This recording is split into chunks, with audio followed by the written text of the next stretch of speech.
জাতীয় মুক্তিযোদ্ধা যেটা কাউন্সিল সেটার আইনটা হলো এবং সেখানে জামাত ইসলামের নামটা ৭১ কোলাবরেটরের সাথে আসলো এবং নিজাম ইসলামী নাম, সেইখানে এনসিপি বিলের পক্ষে ভোট দিল, কিন্তু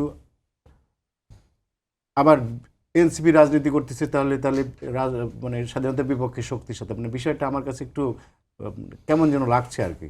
না, আজকে যে জামায়াত ইসলামী তাদেরকে কি আমরা স্বাধীনতা বিরোধী বলতে পারবো? তাদের আপনি ইতিহাসের স্বার্থে ঐতিহাসিক সত্য আপনাকে সবসময় বলতে হবে, এবং এই ক্ষেত্রে আমরা তো কেন বলতে পারবো না?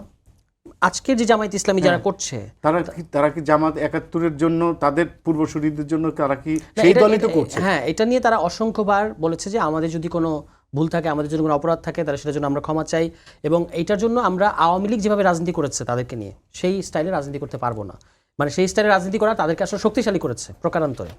এই কারণে আমরা মনে করি যে তাদের সাথে আমাদের একটা স্ট্র্যাটেজিক অ্যালায়েন্স যেমন আছে, অ্যাট দ্য সেম টাইম আমরা বাংলাদেশের 71 মুক্তিযুদ্ধ এগুলোকে আপহোল্ড করি, এবং এই ক্ষেত্রে ঐতিহাসিক যেটা সত্য সেটা সবসময় আমাদেরকে বলতে হবে, সেটা আমাদেরকে লিপিবদ্ধ থাকতে হবে, কারণ আমাদের নেক্সট জেনারেশনকে বাংলাদেশের ইতিহাস যদি আমরা না জানাই তাহলে তারা আসলে ভুল পথে পরিচালিত হবে। এই জন্য আমরা এই ইতিহাসের স্বার্থে যেটা ঠিক, যে এটাকে আমাদের ঠিক মনে হয়েছে, আমরা এটা পক্ষ নিয়েছি।